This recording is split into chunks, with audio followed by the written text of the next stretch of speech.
Bismillahir Rahim. Okay.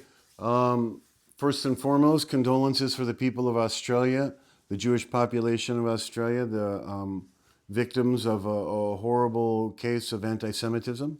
The details are still coming out, but what was really striking about this particular event was that we had a warning about it. We had a warning that Candace Owens had posted on, I think it was November 27th, where she said in the second week of December, there's indications of a 9/11-like event.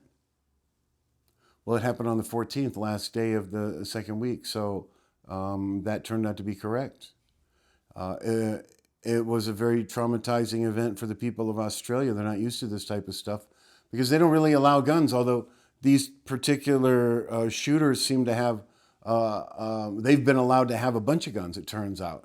I don't know why, but they were. People are calling this a false flag event. And there is some things that kind of lead that way.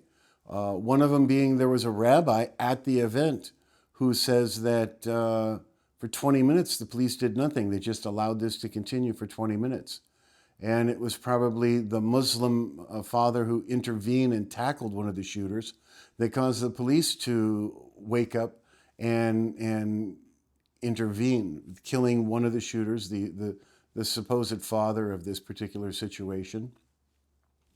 Now, Black Ops is a political event, right? It's now real people really die, and it's really sad. But they do this for political gains, for political purposes, when it's a black op. And if it's a 9/11, it would definitely be considered a black op. 9/11 was the people that sank or tried to sink, I think they did sink the USS Liberty. It's those same people, right? And the reason that it might have happened is, well, they just committed a genocide for 2 years, and their popularity was not going good. People were very much turning against them. Their regular base people had started saying, you know, this is a genocide. We can't forget that we saw people carrying their children in little plastic bags because that's all that was left. And they wanted us to think that this was justified. Of course it wasn't. So they have to change the narrative that what people are talking about. And that's when they do these horrible events, these 9/11 type events. And that's possible what happened here.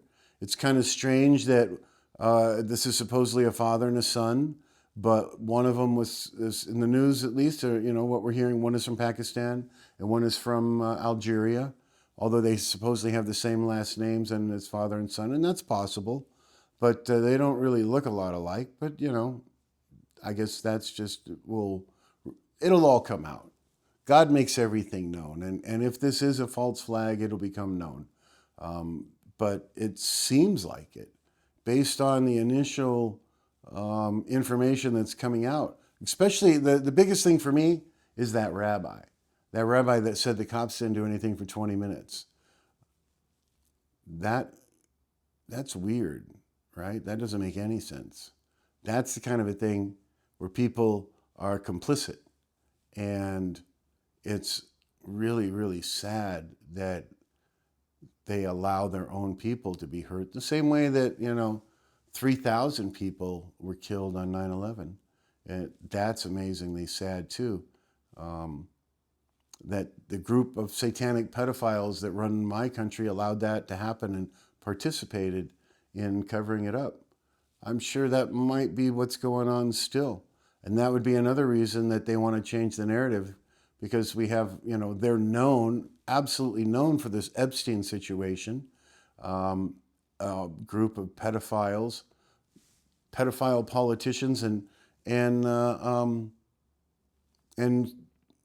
supporters, people that are complicit in covering up the crime, are not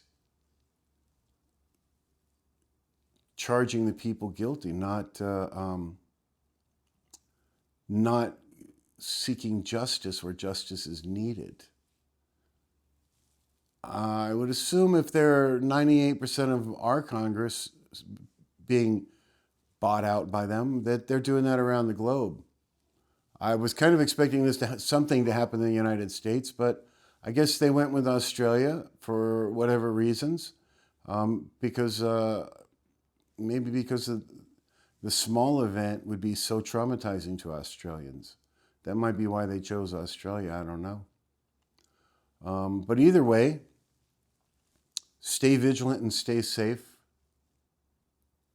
And may God Almighty forgive and protect us all.